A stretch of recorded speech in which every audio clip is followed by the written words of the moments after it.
Coba kamu udah jadi host. Sudah, Bu. Bisa. Iya, lalu oh ini coba kamu jadiin saya host lagi ya.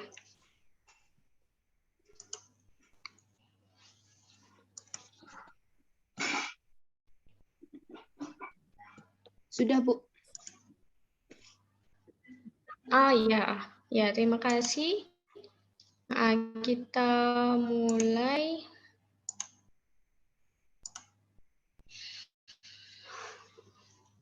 Iya, jadi ini ya tentang financial statement dan rasio analisis. Nah, jadi nanti kita itu akan membahas itu ya tentang neraca, jadi laporan neraca, laba rugi. Nanti juga ada 2 pendekatan untuk menganalisis rasio keuangan. Jadi rasio keuangannya itu nanti minggu depan ya penjelasannya itu nanti minggu depan rasio-rasio keuangannya. Lalu juga ini ada tambahan ya, jadi yang slide yang kedua, nah ini ya, jadi ada definisi surat kepada pemegang saham, ini ya, menggambarkan peristiwa yang dianggap memiliki efek terbesar pada perusahaan tahun ini. Nah, ini itu bisa juga berkaitan tentang itu ya, akuisisi. Jadi misalkan ada akuisisi atau merger. Jadi ada rencana hal itu atau sudah akan dilakukan gitu ya. Nah, itu biasanya juga dilaporkan. Lalu juga ini berkaitan tentang ini ya tata kelola.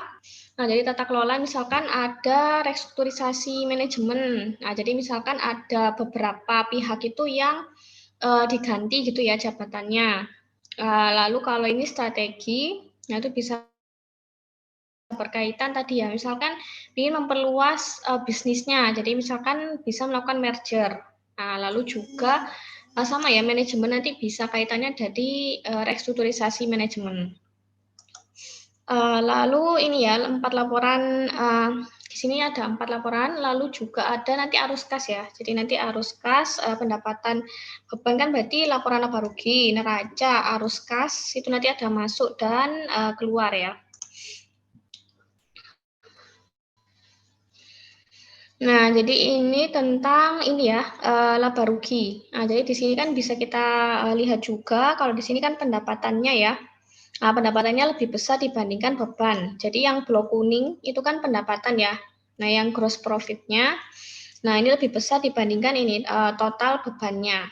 Nah, jadi ini bisa dikatakan perusahaannya mengalami keuntungan. Nah, lalu juga ada ini ya, earning per share. Nah, jadi kalau earning per share ini ya rumusnya. Nah, ini contohnya ya. Nah, jadi perhitungannya ini berarti 221. Nah, di sini yang paling bawah sendiri, baris paling bawah sendiri, 221 dibagi ini. Nah, jadi ini soalnya ya, saya buat misalkan total jumlah saham beredarnya ini sebesar ini. 76.262. Nah, jadi earning per share-nya 2,9. Nah, kalau investor ya itu juga biasanya melihat dua ini ya, earning per share dan dividen per share. Nah, ini sudah ada ini ya definisi dan rumusnya ya yang DPS ini. Lalu kalau laba rugi di sini ini ya bisa berupa bulanan ataupun triwulanan. Nah, jadi kalau bulanan ini buat pihak internal. Nah, kalau yang triwulanan bisa untuk pemegang saham. Nah, jadi laporan triwulanan. Cuman kalau kita kan juga bisa akses semuanya ya, bulanan, triwulanan, ataupun annual. Kalau misalkan perusahaannya sudah go public, ya itu akan semakin mudah untuk melihat track record keuangannya. Mungkin ini ada yang mau mencoba ya. Jadi kan ini sudah ada soalnya ya. Misalkan di sini anggap aja ini ya, earning-nya itu ini 138.000, jumlah saham beredarnya itu ya 76244. Ya mungkin ada yang mau mencoba ya.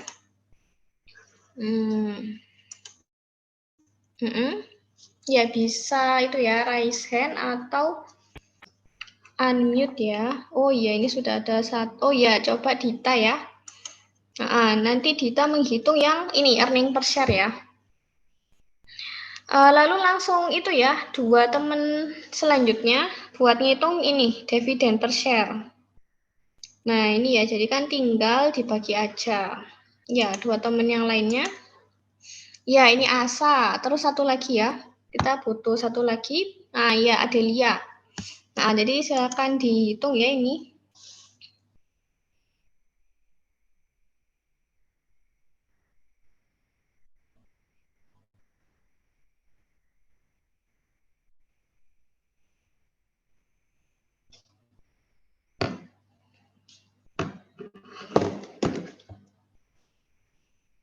Bu, earning per share-nya 1,80. Earning per share, ya ini Dita 1,80. Jawabannya Dita. Nah, terus yang ini dua teman lainnya.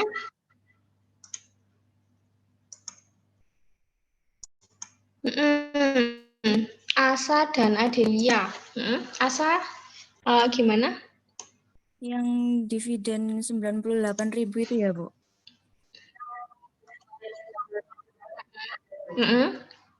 Itu 98.000 dibagi 76262 sama dengan 1,3. Oh, ini aja yang 98.000 tapi jumlah saham beredarnya yang ini 76. Oh ya, berapa tadi? 76262 di soalnya itu, Bu. Oh iya, 76262. Jadi berapa hasilnya, Asa? 1,3 kalau dibulatkan. Oh ya, 1,3 ini jawabannya Asa. Ya, lalu ini selanjutnya Adelia. Ya Bu, untuk DPS di tahun 2014 itu berarti 57.183 dibagi 76.244. Itu sama dengan 0,75. 0,75. Ya, ini Adelia.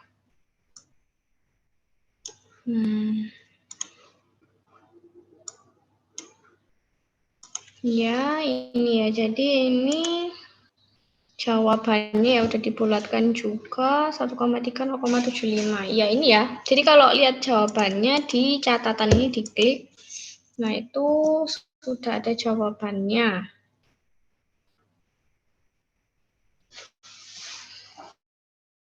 Oh ya, kita presentasinya jadi hari ini atau gimana?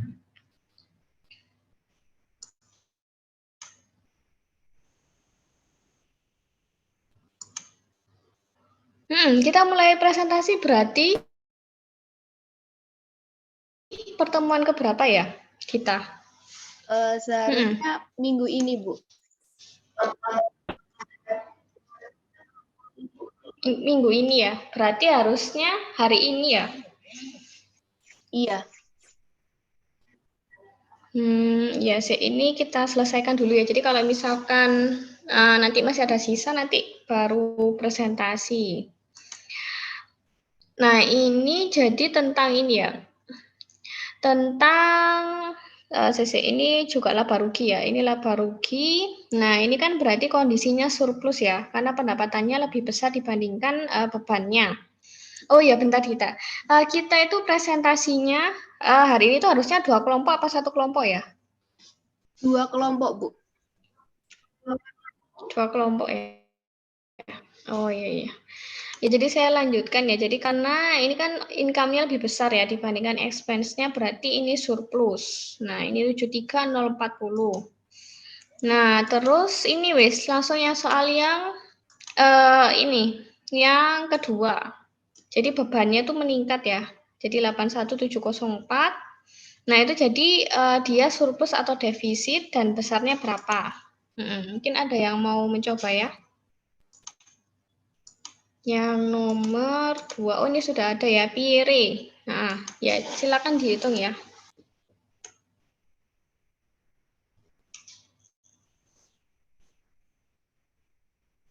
Itu jadi defisit, Bu. Defisit jadinya berapa? Defisit sebesar 8.664, Bu. 8.600 gini. 8.664, Bu. 8.664 ya? Iya, Bu. Gini.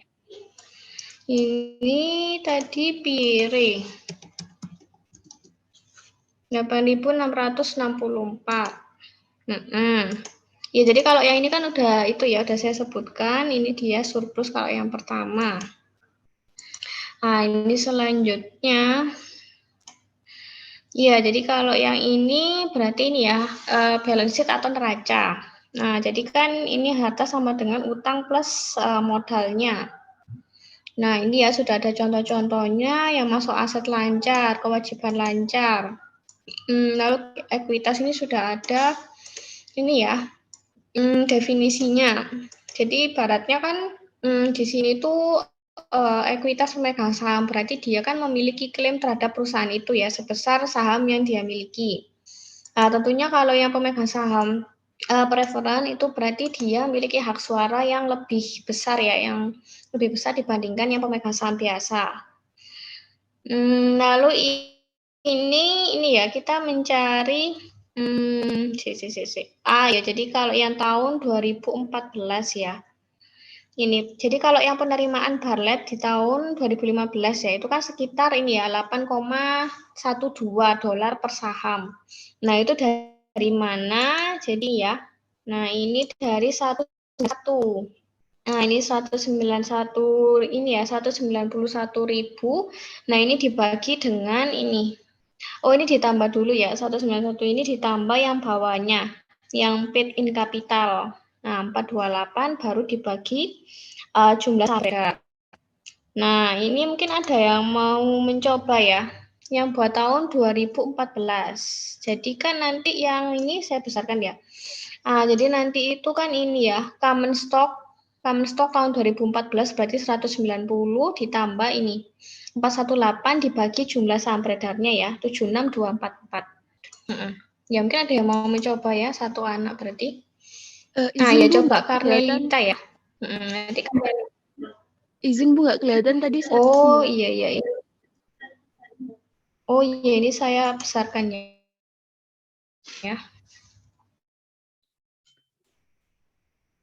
Iya, jadi ini 190.000.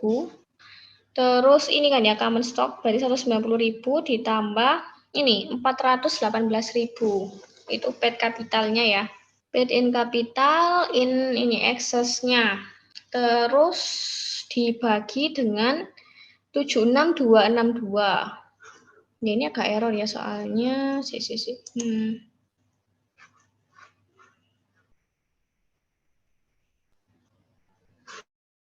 Masih belum itu ya. Iya, ini udah agak mendingan nggak, Karnelita? Iya sih Bu, sudah mendingan. Ini masih kecil dikti aja ya, 190.000 terus 18.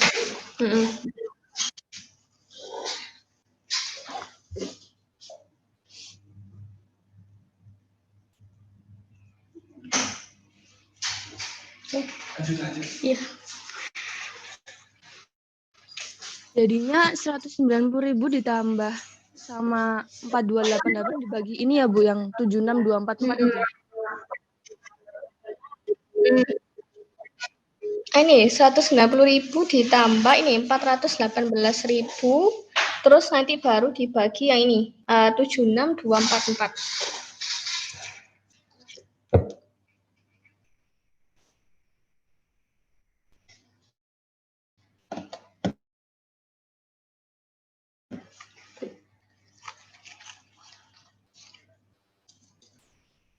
Hasilnya 7,9 Bu. 7,9. Ya, ini sebentar ya. Ini tak akhiri dulu tayangannya. Ya, berapa tadi? 7,9 Bu. 7,9. Ya, ini tak tulis dulu ya, Karnelita.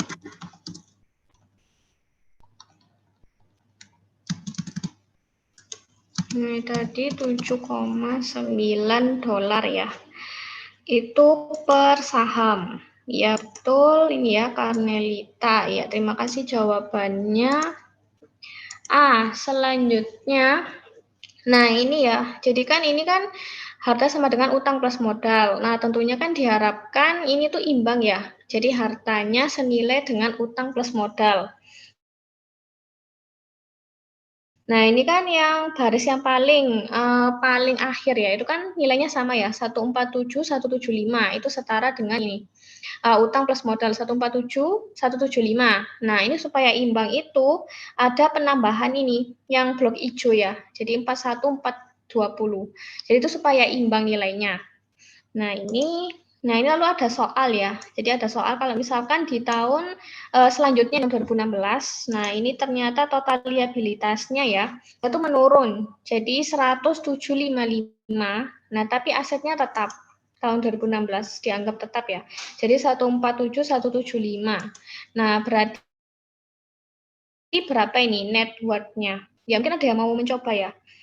Jadi kan kalau ini kan ya ibaratnya jadi ada 41, 420 biar imbang. Karena kan awalnya dia ini ya, dia itu kan total liabilitasnya sekian. Jadi yang 41420 itu diperoleh dari ini. 147 175 dikurang 105 755. Akhirnya ketemu yang blok hijau. Nah, gitu.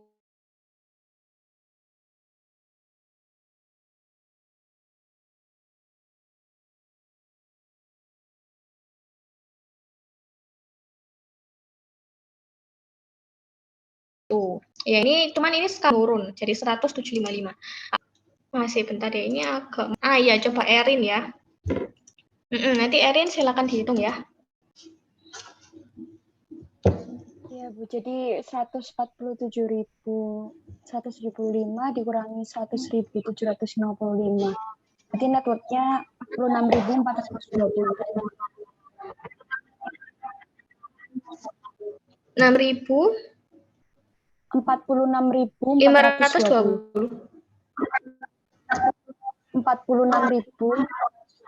6.420. 46.000. 46.420.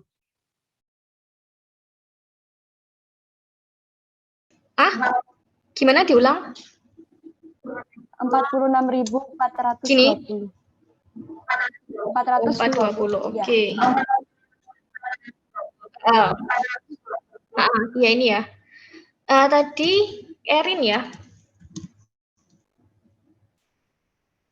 Iya, Erin. Nah, iya betul ya Erin jawabannya. Ya, terima kasih jawabannya.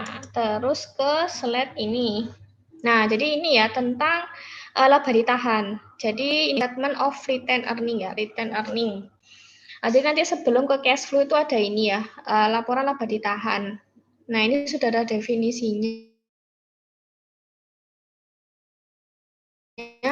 Nah, ini ya rumusnya kan nanti ditambah ini laba bersih, terus dikurang dividen. Nah, itu nanti diperoleh ini laba ditahan periode akhir. Nah, ini kan yang berarti yang blok yang kuning yang awal itu kan berarti laba ditahan periode awal. Nah, terus laba bersihnya, nah ini ya laba bersihnya itu berarti yang 231. Nah, ini nanti dikurang sama dividen. Dividennya ini kan berarti ini ya 108. Jadi ini terbagi jadi 2. Yang ini dividen yang buat common stock itu 98, yang buat saham preferennya 10. Jadi tinggal memasukkan angkanya ya. Nah, jadi mungkin ada yang mau mencoba ya menghitung. Nah, coba ini ya Trisna bisa dihitung ya. Nah, Trisna dulu. Iya Bu, jadi kan itu laba ditahannya 1012. Mm, Terus ditambah laba bersihnya 231. Terus setelah itu hasilnya dikurangin dengan dividen mm, 108. Maka hasilnya 1135, Bu. mm. Ini tadi Trisna ya. 1135, Bu. Ya, terima kasih jawabnya. Hah, berapa? 1135, Bu. 1135, Bu. 135 apa 75? 35, Bu. Oh ya, 35. Oh ya. Kenapa? Udah, Bu. Iya. Ya betul ya, ini jawabannya. Ini ya Trisna, bisa nanti dilihat di ini ya, di catatannya ini. Ya kita ke selanjutnya. Jadi di sini ada ini ya laporan arus kas. Jadi ini sudah ada definisinya ya. Lalu ini terbagi jadi ini ya operating activity, investasi, sama ini financing. Jadi kalau yang operasi ini berarti itu ya berkaitan dengan penjualan ya, penjualan dari perusahaannya. Nah, itu bisa kita ketahui dari ini, cash flow dari operating activity. Kalau yang investasi itu bisa juga misalkan perusahaannya itu beli mesin ya,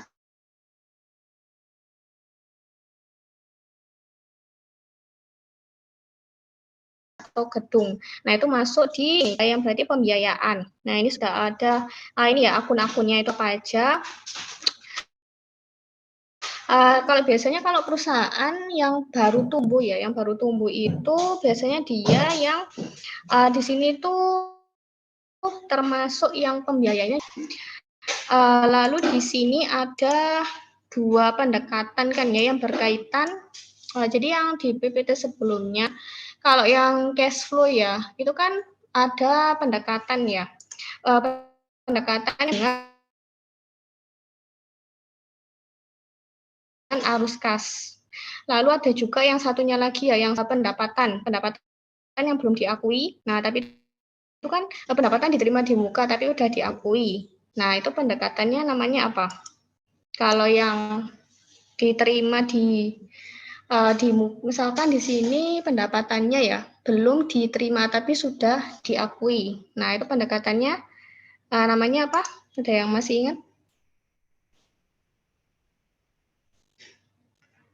Pendapatan yang belum diterima, jadi kita belum menerima pendapatan tapi kita sudah mengakui pendapatannya. Nah, itu pendekatannya namanya apa?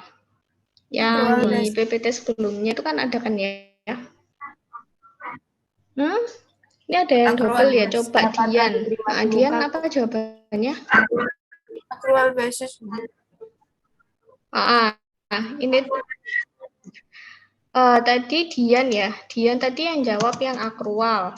Terus tadi yang jawab, kalau yang itu cash flow, pendekatannya apa berarti? Yang benar-benar dikeluarkan kan kalau yang arus kas, berarti pendekatannya apa? Cash basis. Lawannya akrual? Cash basis, Bu. Ya, cash basis ini tadi, ini siapa yang jawab ini? Yang jawab ini Dita ya? Iya, Bu. Oh iya, ini tadi Dita.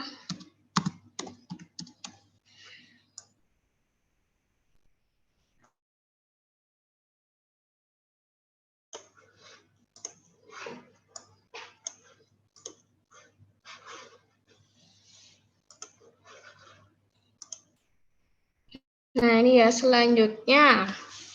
Jadi ini analisis rasio dari ini ya laporan keuangan itu juga menarik ya bagi pemegang saham. Jadi kan kalau pemegang saham kan tentunya ingin tahu ya kinerja dari perusahaannya itu. Jadinya kan dia akan melihat juga laporan keuangan. Nah, nanti kalau yang pemegang saham ini kaitannya ini ya ada pertanyaan yang yang saya font merah. Jadi nanti silakan dijawab.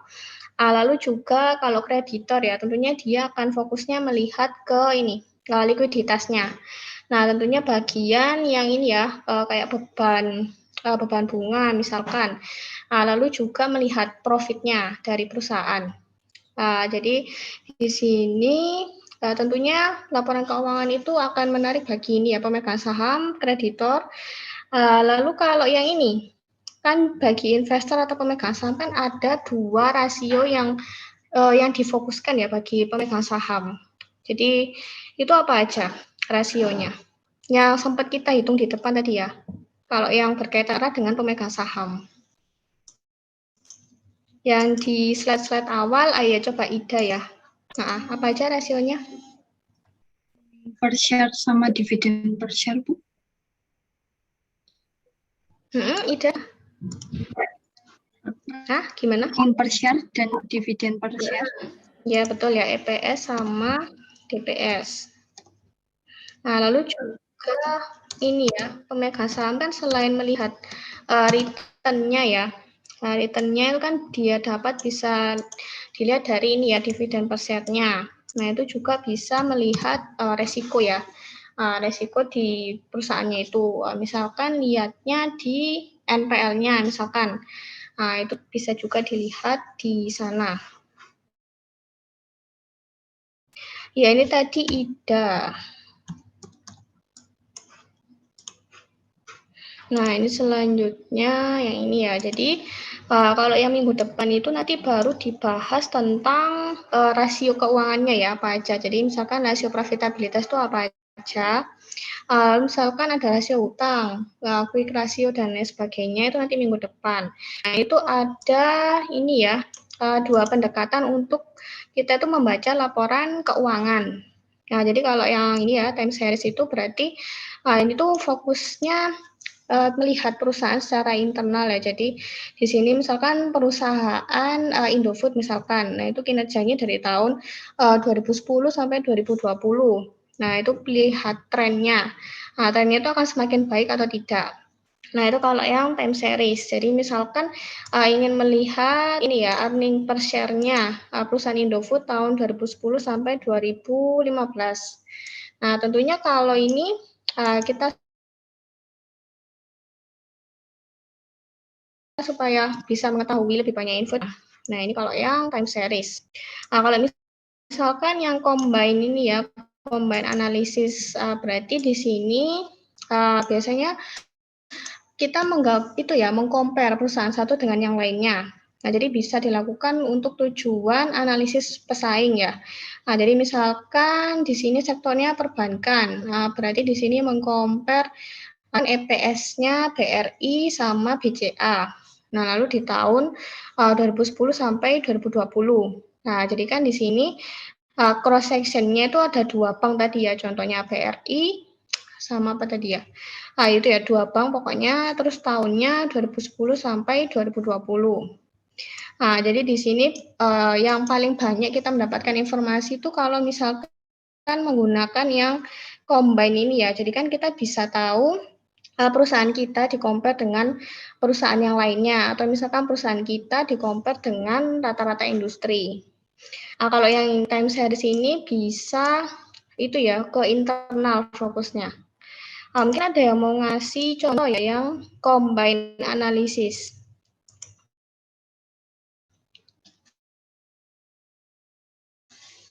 Ya, jadi kan rasio kan banyak apa, tahunnya dari tahun berapa sampai tahun berapa.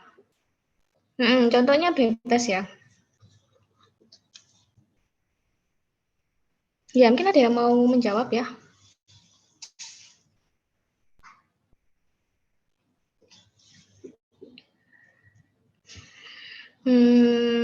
Atau yang terakhir menjawab itu Ida ya.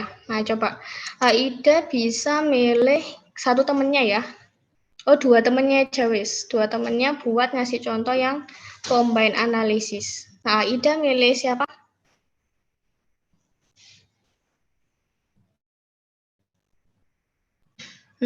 Saya cek ya, Bu. Iya, Ida. Gimana Ida?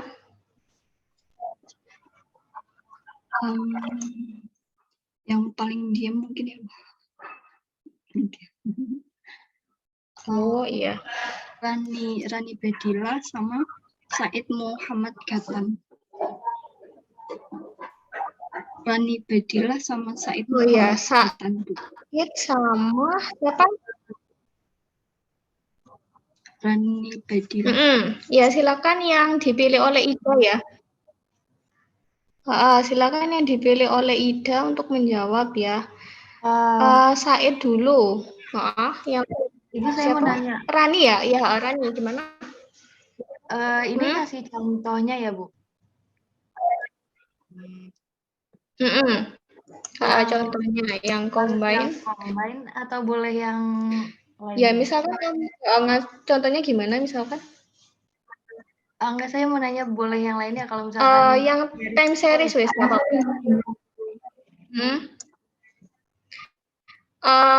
Yang lainnya berarti kamu mau jawab yang time series berarti ya? Time series analisis. Iya. Ya nggak apa-apa wes. Rani gimana?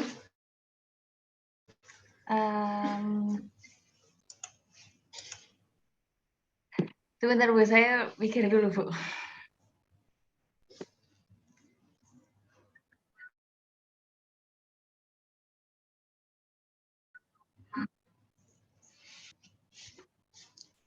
Iya, misalkan kamu milih rasionya dulu wes. Rasionya apa? Terus perusahaannya apa? Sektornya apa?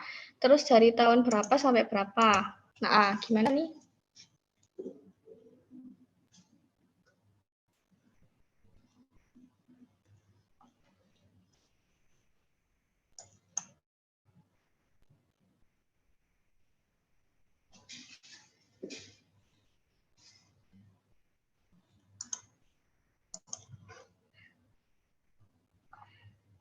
Ya, sambil menunggu jawabannya, Rani coba ini Said ya.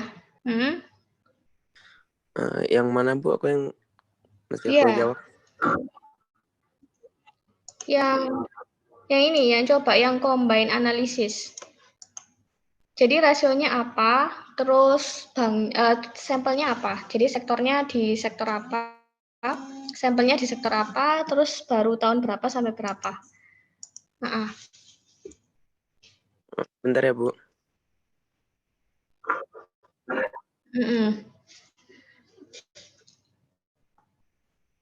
Ya, Rani gimana? Udah ada jawabannya, Rani? Kalau data time series suatu anggaran belanja dari sekolah boleh nggak Bu? Misalkan pada tahun 2000 anggaran belanjanya 52 anggaran juta. Dari tahun berapa sampai gimana? Berapa sampai berapa? Dari tahun 2000 sampai 2004.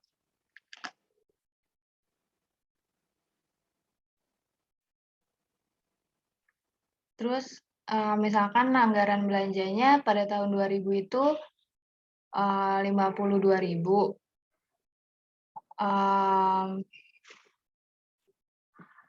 Terus jumlah dari lulusannya per tahun itu 450 siswa.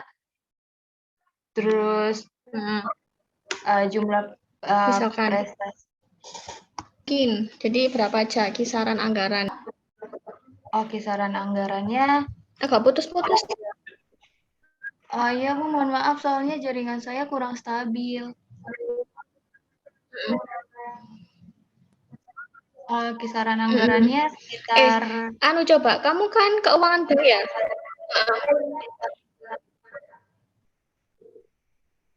Gimana Bu? Kamu keuangan bank kan ya? Iya, program studinya? Iya Bu. Keuangan bank? Iya Bu. Nah itu kan banyak ya rasio di bank. Coba rasio yang kamu ketahui yang berkaitan dengan bank, misalkan rasio apa? Misalkan rasio profitabilitas, itu kan banyak ya rasionya. Nah, kamu pilih yang mana? Misalkan di antara rasio profitabilitas yang kamu ketahui. Saya masih bingung, Bu.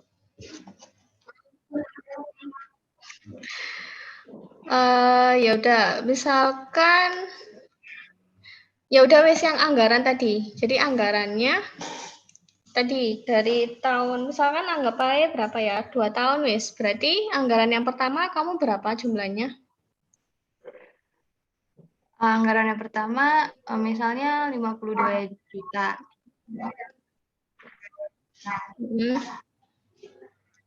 Terus di tahun kedua anggarannya 50 juta.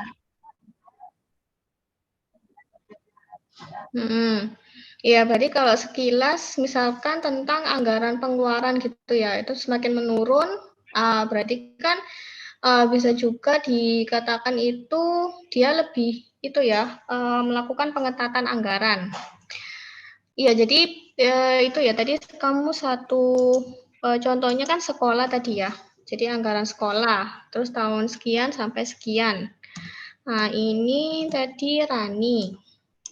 Terima kasih jawabannya Rani ya.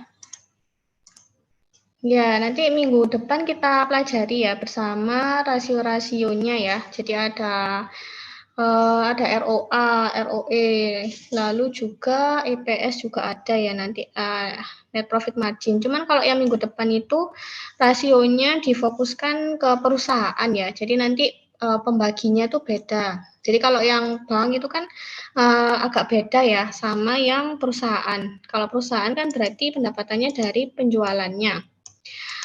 Lalu yang ini, yang saya tadi gimana? Udah nemu yang analisis yang combine ya?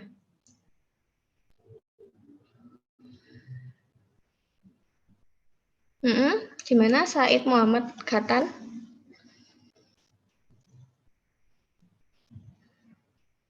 Ya, atau mungkin Said mencari rasio dulu ya, yang mau dilihat. Misalkan perusahaannya sektornya apa. Terus rasionya yang mau dilihat apa. Kalau yang ini kan misalkan tadi EPS ya yang mau saya lihat. Gimana Said Muhammad Ghatan? Bentar, Bu, aku masih agak bingung, Bu. Iya, jadi kalau yang ini ya, yang analisis, yang combine analisis ya, itu kan berarti gabungan antara ini analisis cross sectional sama time series. Jadi di sini kan ada ini ya cross-nya. Jadi kalau cross-nya tadi kan saya contohkan ada itu ya BRI. Nah BRI sama BCA itu mewakili cross section-nya. Nah itu saya ingin mengcompare EPS-nya ya. EPS-nya dua bank ini. Jadi earning per share dua bank ini. Nah, itu kayak gimana? Jadi kan kalau makin bagus ya, misalkan EPS-nya yang paling bagus itu ternyata BCA. Jadi misalkan yang paling bagus itu BCA. Nah, berarti kan kalau sebagai analisis pesaing kan berarti BCA itu yang paling baik gitu ya dibandingkan BRI. Nah, terus dari tahun berapa? Misalkan dari tahun 2010 sampai 2015. Nah, atau bisa juga, nah misalkan di sini banknya BRI. Nah, itu di-compare dengan industrinya. Jadi sektor industri berarti rata-rata industri bank gitu ya. Jadi comparannya berarti BRI di-compare sama rata-rata industri. Nah, tapi fokusnya ke satu rasio EPS. Nah, jadi intinya kalau cross itu sampelnya ya. Jadi kan ada BRI sama BCA. Terus time series-nya misalkan 2010 sampai 2015. Nah, karena kalau yang combine analisis kan bisa buat analisis pesaing. Jadi ingin tahu misalkan Said itu punya usaha, misalkan usaha. Nah, di sini misalkan usahanya apa ya? Punya toko online misalkan. Nah, jualnya misalkan elektronik. Nah, itu punyamu di-compare sama itu pesaingnya. Jadi pesaingmu, terus kamu lihat apa misalkan profitnya. Profitmu kamu compare sama toko online lainnya. Nah, jadi simpelnya kayak gitu ya. Jadi misalkan ini tadi kalau bank tadi saya milihnya ini EPS. Nah, itu saya compare BRI sama BCA. Nah, misalkan saya pegawai BRI. Nah, itu saya compare-nya sama BCA. Nah, BCA pesaingnya misalkan. Nah, itu saya fokuskan satu rasio earning per share dari tahun tertentu. Nah, kalau misalkan contohnya dari saya gimana? Misalkan rasionya apa yang kamu pilih? Kan ada banyak ya, ada ROA, ROE. Terus ada net profit margin, return on asset, return on equity. Nah, kalau saya mau compare-nya apa rasionya?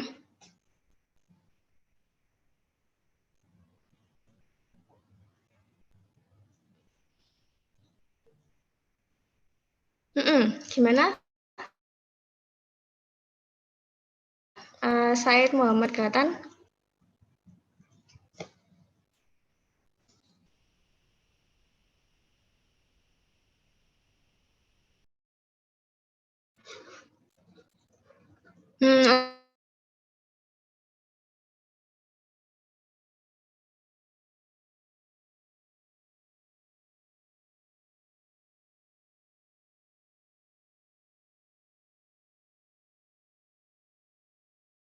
Atau mungkin selain Said ya, sambil jawab nggak? Atau kita ini ya?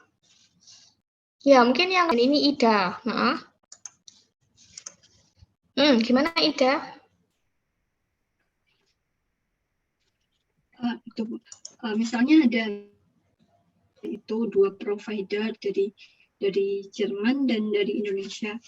Nah, ini tuh kan karena ini kan merupakan combine analisis, itu tuh jadi ada analisis kinerja untuk perusahaan Jerman di sektor teknologi pada tahun 2020 dengan perusahaan Indonesia pada sektor teknologi di tahun 2020 juga untuk analisis kinerjanya gitu.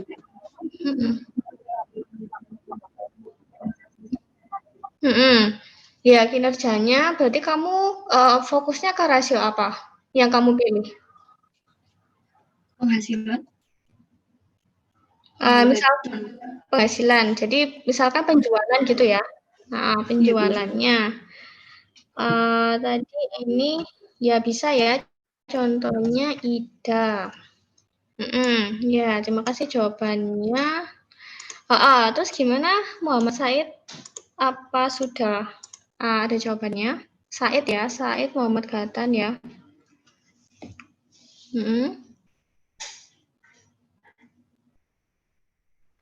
Belum, Bu. Iya, gimana?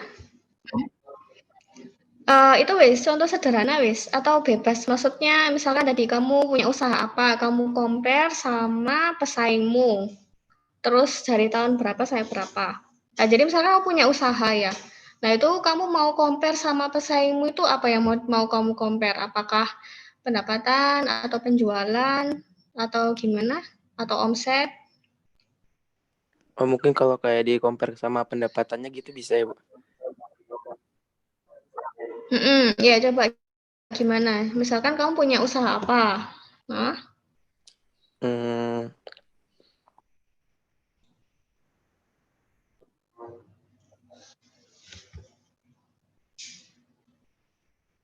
Misalnya aku punya perusahaan online gitu ya, Bu. Terus mau kayak di compare sama perusahaan online di cabang di tempat lain gitu dari pendapatannya. Bener ya, Bu? Ya, terus dari tahun berapa sampai berapa kamu ingin lihatnya? Mungkin yang pengen dilihat tuh dari tahun 2011 sampai tahun 2012 kali, Bu.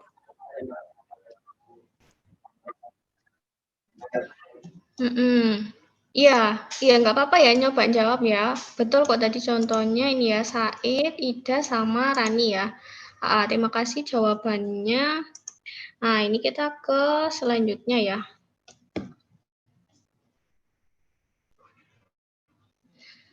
Nah, ini nanti ada ilustrasi.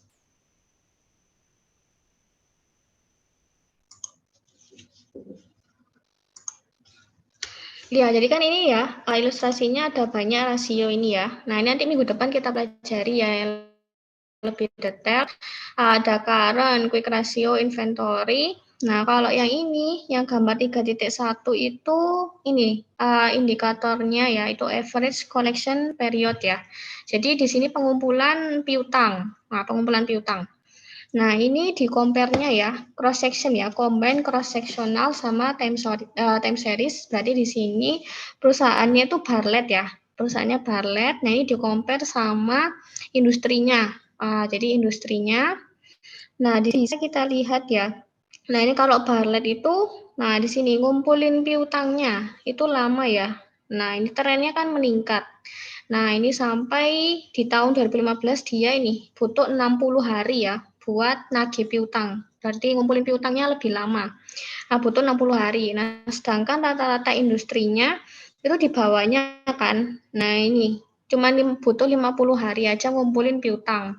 Nah, berarti di sini kalau di-compare kan jadi tahu ya yang mana yang baik, yang lebih baik. Nah, tentunya yang lebih baik yang industri ya. Karena kan dia nagih piutangnya itu cuma sebentar dibandingkan Bartlett. Nah, ini. Lalu di sini ada ini ya, beberapa rasio. Jadi intinya kalau rasio itu kan selalu ada indikatornya ya. Misalkan tadi yang ini average collection period, makin baik itu semakin dia itu cepat ya nagihnya. Jadi standarnya penilaiannya itu semakin baik itu semakin cepat ya nagih utangnya. Jadi di sini jadi tahu yang mana yang kurang baik yaitu Bartlett. Mungkin ada yang mau itu ya nyoba baca ya kan rasio. Ya mungkin yang diketahui aja misalkan kayak rasio utang, ROA, ROE, NPM. Ya jadi seputaran ini aja ya. Yang kolom 4 terakhir. Nah, itu mungkin ada yang mau baca ya. Misalkan di sini sektornya komputer, kan ada 2 perusahaan. Nah, itu berarti yang lebih baik yang mana? Kayak gitu kan. Berarti ada 1 2 3 4 4 rasio. Ya mungkin ada yang mau menjawab ya. Jadi pilih dulu sektornya apa, terus bagusan mana. Nah, kita fokus ke 4. Ya, soalnya kan kalau bank, kan kalau keuangan bank kan pasti sudah itu ya familiar sama ini, ROA, ROE, NPM, terus rasio utang. Mungkin ada yang menjawab ya, 2 orang. Kalau nggak ada, coba tadi Said ya terakhir menjawab. Coba milih 2 temennya ya, yang ini, yang suruh menjawab 4 kolom terakhir. Jadi baca 4 kolom terakhir rasionya. Ya, Said mau milih siapa? Aku mau milih 2 orang ya, Bu.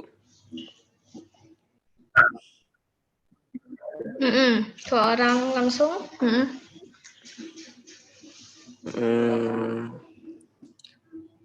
Mungkin ini Bu, Dava Tegar sama Muti Salma. Oh iya, tadi Multi sama Dava Tegar. Iya, silakan ya dijawab ya, Dava sama Muti Salma. Atau Dava dulu ya, Dava dulu mau baca yang sektor mana? Komputer, Bu. Gimana, Dava? NPM Kamu mau komputer yang itu rasio apa? lebih buruk dibandingkan NPM building material. Benar nggak, Bu? Berarti yang bagus yang mana? NPM-nya? Yang NPM Dell atau yang ini Hewlett? Yang Hewlett itu? Yang Dell berarti lebih baik atau lebih buruk dibanding ini lawannya? Lebih buruk.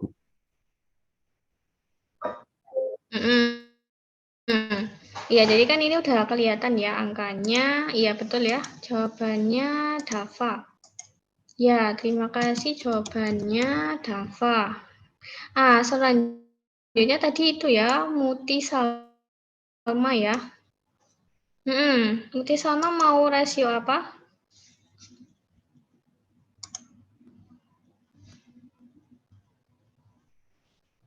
Ya, Muti Salma.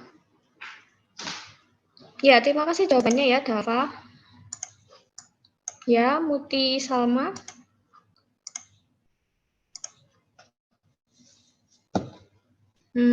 Atau ganti aja ya, Dava. Dava coba milih satu temennya buat menjawab.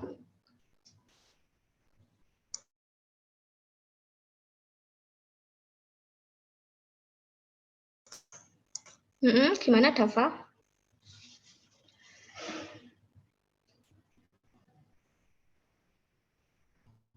Saya pilih Agnesia, Bu. Agnesia, ya gimana? Ya makasih ya. Agnesia gimana? Mau baca yang mana? Yang ROA, ROE atau depresio? Yang ROA, Agnesia. ROA. Terus sektornya yang mana? Ada 4 kan ya ini. Yang komputer udah dipilih ya. Coba yang lainnya. Yang sektor lain. Yang building materials, Bu.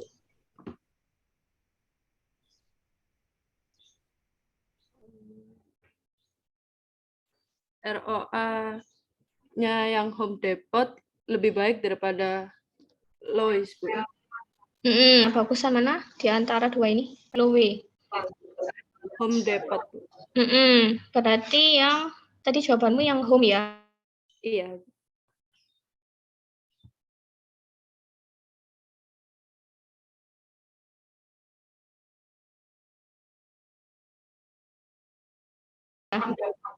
Home Depot. T-nya itu bagusan mana? ROA. Lowe sama building material bagusan mana? Iya, Bu. Tanya.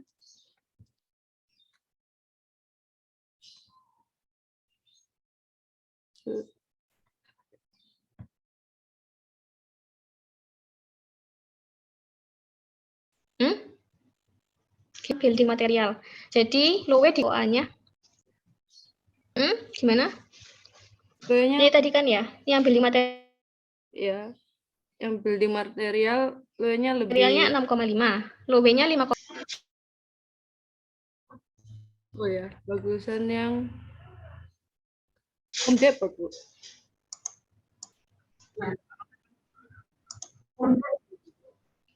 Hah? Gimana? Ini lo, kan Lowe itu. Lowe-nya 5,4 sama building material sektornya langsung saya compare. Jadi bagusan mana? Building materials, Bu. ROA-nya. Iya betul ya. Iya, Bu. Iya, tadi ini Agnesia ya.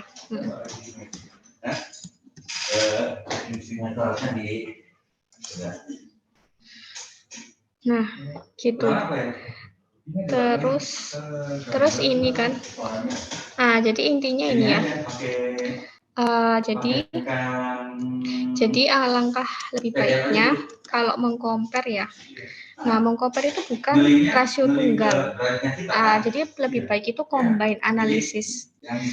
Jadi kalau misalkan combine analysis kan bisa tahu ya, kita tuh bisa melakukan komparasi. Jadi misalkan perusahaan A di-compare sama industri. Nah, itu bagusan mana? Terus perusahaan satu dibanding perusahaan yang lain itu bagusan mana? Jadi lebih baik menggunakan combine analysis. Terus ini laporan yang sudah diaudit ya, yang sebaiknya itu dianalisis. Terus ini hasil rasio itu bisa terpengaruhi oleh inflasi. Nah ini. Nah jadi sampai dari sini mungkin ada yang mau ditanyakan ya dari materi hari ini. Terus bikinkan di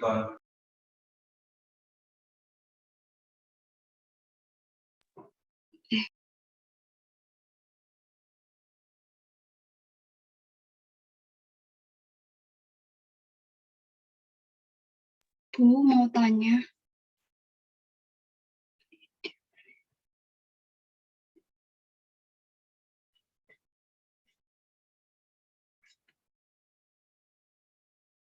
Nah, itu di Ya, gimana Ida? Itu arti dari hasil dapat terdistorsi oleh inflasi itu bagaimana ya, Bu?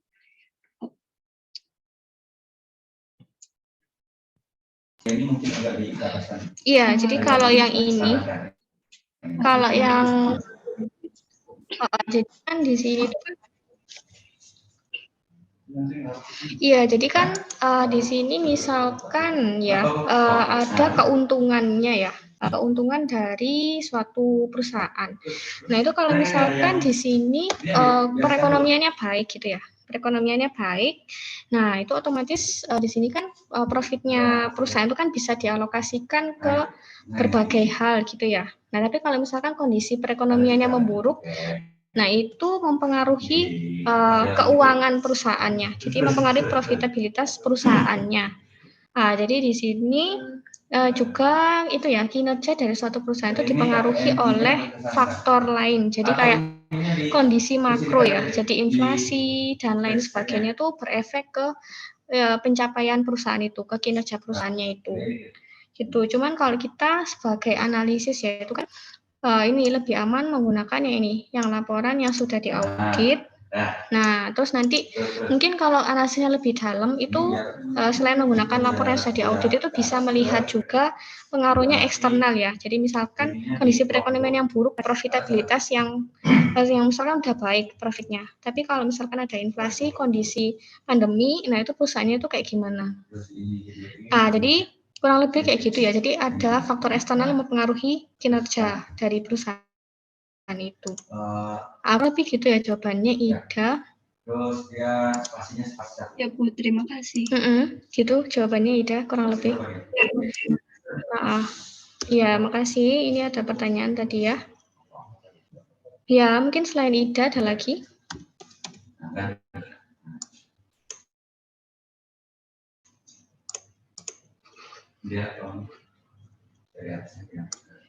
Ya, ini berhubung waktunya itu ya, udah habis.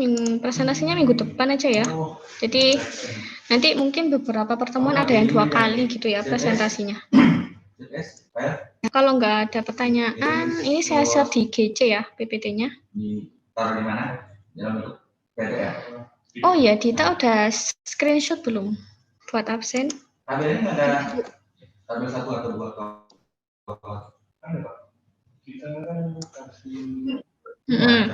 Ya, kita akhiri dulu ya. Terima kasih. Wassalamualaikum warahmatullahi wabarakatuh. Waalaikumsalam. Ya, terima kasih. Assalamualaikum. Terima kasih, Bu. Terima kasih.